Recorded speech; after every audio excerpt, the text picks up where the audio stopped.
ಮೊದಲಿಗೆ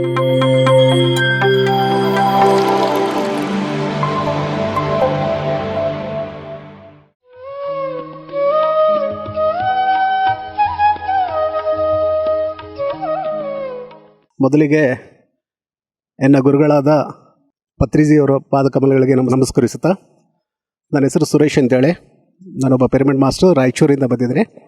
ಸೊ ನಾನು ಧ್ಯಾನಕ್ಕೆ 2014ರಲ್ಲಿ ಬಂದೆ. ಏನಕ್ಕೆ ಬಂದೆ ಅಂದರೆ, ನನಗೆ ಕೆಲವು ಸಮಸ್ಯೆಗಳಿದ್ದು, ಆರೋಗ್ಯದ ಸಮಸ್ಯೆಗಳು. ಸೊ ನನಗೆ 30 ವರ್ಷದ ಡಿಸೀಸ್ಗಳು, ಮೈಗ್ರೇನು, ಆ್ಯಂಟಿ ಮೈಗ್ರೇನು, ಸೈನಾಸಿಟಿಸ್, 24 ಅವರ್ಸ್ ಹೆಡೇಕ್ ಇರ್ತಿತ್ತು. ಸೊ ಹಾಗಾಗಿ ನಾನು 24 ಅವರ್ಸಲ್ಲಿ 18 ಅವರ್ಸ್ ಮಲಗುತ್ತಿದ್ದೆ. ಧ್ಯಾನದಿಂದ ಇವತ್ತು ನಾನು ಉಳಿದಿದ್ದೀನಿ. ಏನಕ್ಕೆ ಅಂದರೆ, ನಾನು ಅಲೋಪತಿಕ್ ಮೆಡಿಸಿನ್ ತೊಗೊಂಡಿದ್ದೀನಿ, ಆಯುರ್ವೇದ ತೊಗೊಂಡಿದ್ದೀನಿ, ಯುನಾನಿ ತೊಗೊಂಡಿದ್ದೀನಿ, ಹೋಮಿಯೋಪತಿ ಆಗಿದೆ, ಎಲ್ಲೋ ಮೆಡಿಸಿನ್ಸ್ ಆಗಿದೆ. ಕೊನೆಗೆ ಯಾವುದೇ ಟ್ರೀಟ್ಮೆಂಟ್ ನಾನು ಸಿಗಲೇ ಇಲ್ಲ. ಫೈನಲಿ ನಾನು ಬಾಡಿ ವೇಕೆಂಟ್ ಮಾಡ್ಕೋಣ ಅಂಥೇಳಿ 2009ರಲ್ಲಿ ರೈಲ್ವೆ ಟ್ರ್ಯಾಕಿಗೆ ಹೋಗಿದ್ದೆ. ಅಲ್ಲಿ ನಾನು ಫಸ್ಟ್ ಟೈಮ್ ನಾನು ಕಣ್ಣು ಮುಚ್ಚಿರೋದು ರೈಲ್ವೆ ಟ್ರ್ಯಾಕ್ ಮೇಲೆ.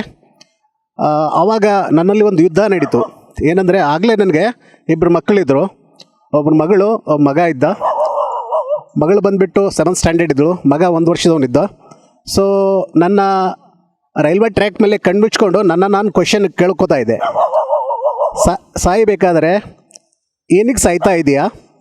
ಸೊ ಈ ಸಾವು ನಿನಗೆ ಬಿಫೋರ್ 1980ರಲ್ಲೇ ಸಾಯ್ಬೋದಾಗಿತ್ತು. ಈಗ ಮಕ್ಕಳಿದ್ದಾರೆ, ಹೆಂಡತಿ ಇದ್ದಾಳೆ. ಸೊ ಅವ್ರನ್ನ ಬಿಟ್ಟು ಹೋಗೋದು ತಪ್ಪು ಅಂತ ಒಂದು ಮನಸ್ಸು ಹೇಳ್ತಿತ್ತು. ನೋಡಿ, ನೆಗೆಟಿವ್ ಥಾಟ್ಸು ಪಾಸಿಟಿವ್ ಥಾಟ್ಸ್ ನಮ್ಮಲ್ಲಿ ಇರೋದು.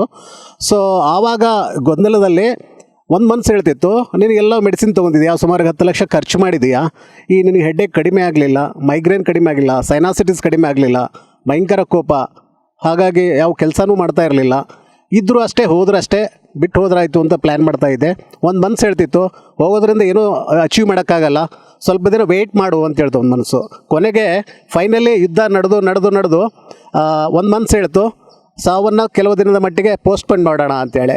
ಒಂದು 15 ದಿನದ ಮಟ್ಟಿಗೆ ನಾವು ಪೋಸ್ಟ್ಪೋನ್ ಮಾಡೋಣ ಅಂತೇಳಿ ಪೋಸ್ಟ್ಪೋನ್ ಮಾಡಿಕೊಂಡೆ. Believe or not my defence. So ನಾನು ನನ್ನ ಕಾಲುಗಳನ್ನು ರೈಲ್ವೆ ಟ್ರ್ಯಾಕಿಂದ ಹೊರಗಡೆ ಇಟ್ಟಿದ್ದೀನಿ, ಟ್ರೈನ್ ಹೋಗಿದೆ. ಸೊ ಹಾಗಾದರೆ ಈ ಭೂಮಿ ಮೇಲೆ ನನ್ನ ಕೆಲಸ ಇದೆ ಅಂತ ಅರ್ಥ. ಸೊ 15 ಡೇಸಲ್ಲೇ ನನಗೊಂದು ಅಪಾರ್ಚುನಿಟಿ ಸಿಕ್ತು, ಅದು SSY ಅಂತೇಳಿ, ಸಹಸ್ಥಿತಿ ಯೋಗ. ನಾನು ಆಲ್ರೆಡಿ ಆವಾಗ ನಾನ್ ವೆಜಿಟೇರಿಯನು, ಸುಮಾರಾಗಿ ನಾನ್ ವೆಜ್ ತಿಂತಾಯಿದ್ದೆ, ಕರ್ಮಗಳನ್ನು ಅನುಭವಿಸಿದ್ದೆ ನಾನು. ಆವಾಗ ನನಗೆ ಒಬ್ಬ ಜಿಲ್ಲಾಧಿಕಾರಿ ನನಗೆ ಹೇಳಿದ್ರು, ಪ್ರಭಾರಿ ಜಿಲ್ಲಾಧಿಕಾರಿ ಅಂತಿದ್ದಾರೆ, ನಮ್ಮ ಮನೆ ಪಕ್ಕದಲ್ಲಿ ಇರ್ತಾರೆ ಅವರು. ಸೊ ಒಳ್ಳೆ ಹುಡುಗ ಇದ್ದಾನೆ, ಭಾಳ ರೋಗಗಳು ಇವನಿಗೆ, ಸೊ ಯೋಗ ಮಾಡೋದ್ರಿಂದ ನಿಮ್ಗೆ ಕ್ಯೂರ್ ಆಗುತ್ತೆ ಅಂತ ಹೇಳಿದ್ರು.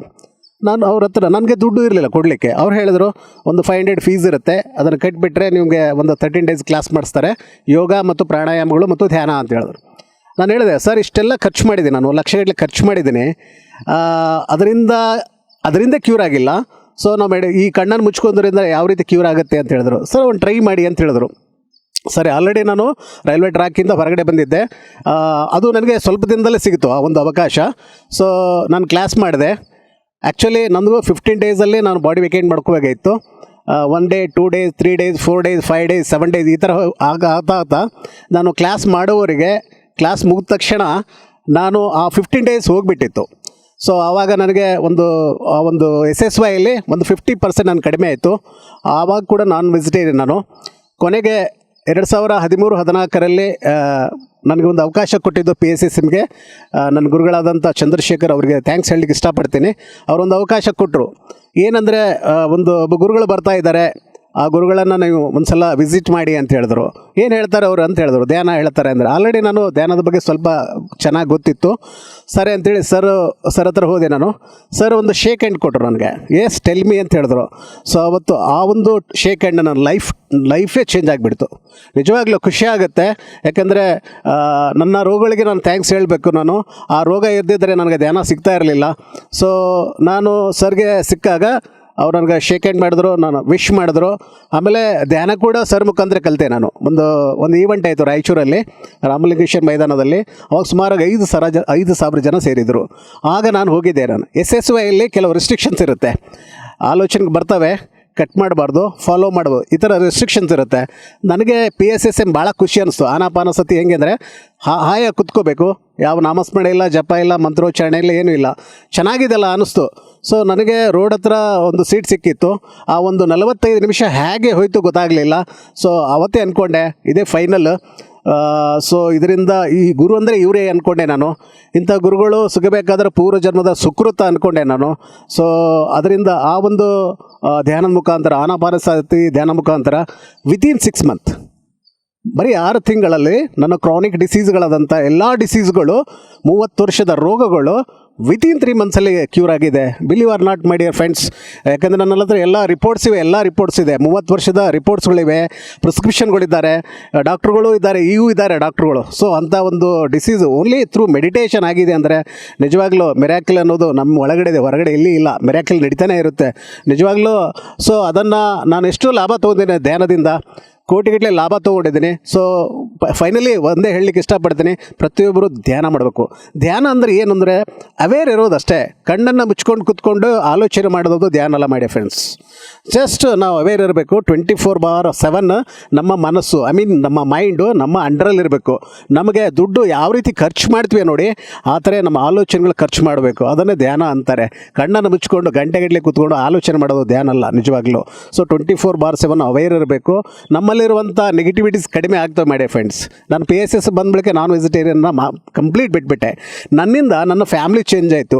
ನನ್ನ ಫ್ಯಾಮ್ಲಿ ಪಕ್ಕದ ನೇಬರ್ಸ್ ಕೂಡ ಚೇಂಜ್ ಆಗಿದ್ದಾರೆ. ಹಾಗಾಗಿ ನಾನು ಎಲ್ರಿಗೂ ಹೇಳಲಿಕ್ಕೆ ಇಷ್ಟಪಡೋದು, no doctor, no medicines, no hospital, no surgery, only meditation my dear friends.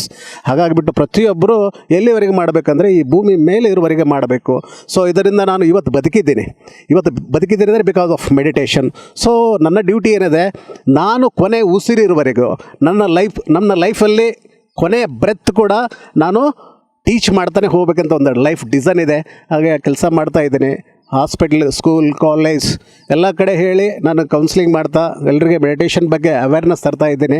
ಅದು ನನ್ನ ಭಾಗ್ಯ ನಿಜವಾಗ್ಲೂ. ಆ ಒಂದು ಸರ್ ಒಂದು ಆಶೀರ್ವಾದದಿಂದ ನಾನು ಎಲ್ಲ ಕಡೆ ಮಾಡ್ತಾ ಇದ್ದೀನಿ. ಅವರ ಆಶೀರ್ವಾದ ಇರದೇ ಇದ್ದರೆ ನಾವೇನು ಮಾಡೋಕ್ಕಾಗಲ್ಲ. ಅಂತ ಗ್ರೇಟ್ ಮಾಸ್ಟರ್, ನಾವು 2000 ವರ್ಷಗಳಿಂದ ಹೋದರೆ ಬುದ್ಧ ನಾವು ನೋಡಿಲ್ಲ, ಬಟ್ ಕಲಿಯುಗದಲ್ಲಿ ಒಬ್ಬ ಗ್ರೇಟ್ ಮಹಾತ್ಮ ಬುದ್ಧ ಇದ್ದಾರೆ. ಇದನ್ನು ನಾನು ಸರಿಗೊಂದು ಹೇಳಿದೆ ಒಂದು ಸಲ. ಈ ಬುದ್ಧನ ಜೊತೆ ಇದ್ದೀವಿ, ಎಷ್ಟು ಹೇಗಿರ್ಬೇಕು ಹೇಳಿ. ಅಂಥ ಒಬ್ಬ ಬುದ್ಧನ ಜೊತೆ ನಾವಿದ್ದೀವಿ. ನಾವು ಬುದ್ಧ ಬನ್ನಾಯ ಮೈ ಡಿಯರ್ ಫ್ರೆಂಡ್ಸ್. ಧ್ಯಾನ ಮಾಡೋದ್ರಿಂದ ಬುದ್ಧಿವಂತರಾಗ್ತೀವಿ ಅಷ್ಟೇ, ಸಿಂಪಲ್ಲಾಗಿ ಏನಿಲ್ಲ. ಸೊ ನಾವು ಕೊಟ್ಟದ್ದನ್ನು ಮರ್ತು ಬಿಡಬೇಕು. ಸೊಸೈಟಿಗೆ ನಾವು ಏನು ಕೊಡ್ತೀವಿ ಅನ್ನೋದು ಇಂಪಾರ್ಟೆಂಟ್. ಭಾಳ ಜನ ಹೇಳ್ತಾರೆ, ಭಾಳ ಜನರಿಗೆ ಸ್ಟೂಡೆಂಟ್ಗೆ ಹೇಳ್ತೀನಿ ನಾನು, ಪುನೀತ್ ಅವ್ರು ಹೋದ್ರು ಏನು ಕೊಟ್ಟರು, ಏನು ಒಯ್ದರು ಅಂತ ಹೇಳ್ತಾರೆ. ಅವರು 200 ಕೋಟಿ ಆಸ್ತಿ ಇಟ್ಟಿದ್ದಾರೆ, ಏನು ಒಯ್ದರು? ಸುಮಾರು ವೃದ್ಧಾಶ್ರಮಗಳು, ಆಶ್ರಮಗಳು, ಎಜುಕೇಷನ್ಸ್ಗಳು, ಮಕ್ಕಳನ್ನ, ಸ್ಟೂಡೆಂಟ್ಗಳನ್ನ ದತ್ತು ತೊಗೊಂಡಿದ್ದಾರೆ, ಅದನ್ನು ಒಯ್ದರು. ಹಾಗೆ ಕೊಟ್ಟಿದ್ದು ತನಗೆ, ಬಚ್ಚಿಟ್ಟಿದ್ದು ಪರರಿಗೆ ಅಂತ ಹೇಳಿಬಿಟ್ಟು ಪ್ರತಿಯೊಬ್ಬರು ಧ್ಯಾನ ಮಾಡಬೇಕು, ಕಲಿಬೇಕು, ಕಲಿಸ್ಬೇಕು ಅಷ್ಟೇ, ಇನ್ನೇನಿಲ್ಲ. ನನ್ನ ಕೊನೆ ಉಸಿರಿರುವವರೆಗೂ ನಾನು ಧ್ಯಾನ ಹೇಳ್ತಾನೆ ಇರ್ತೀನಿ. ನನ್ನ ಲಾಸ್ಟ್ ಬ್ರೆತ್ ಕೂಡ ಟೀಚ್ ಮಾಡ್ತಾನೆ ಹೋಗ್ಬೇಕಂತ ಇದೆ. ಹಾಗಾಗಿ ಪ್ರತಿಯೊಬ್ಬರು ಧ್ಯಾನ ಮಾಡಿ ಹ್ಯಾಪಿಯಾಗಿರಿ. ಹೌದಾ, ನಮ್ಮಲ್ಲಿರುವಂಥ ಕೆಟ್ಟ ಗುಣಗಳು ಆಟೋಮೆಟಿಕ್ಲಿ ಕ್ಲೆನ್ಸ್ ಆಗುತ್ತೆ, ಏನಿಲ್ಲ. ಧ್ಯಾನ ಅಂದರೆ ಕಂಪ್ಲೀಟ್ ಅವೇರ್ ಇರುವಂಥದ್ದು. ನನಗೆ ಅವಕಾಶ ಕೊಟ್ಟಂಥ ಎಲ್ರಿಗೂ thank you very much. Thank you.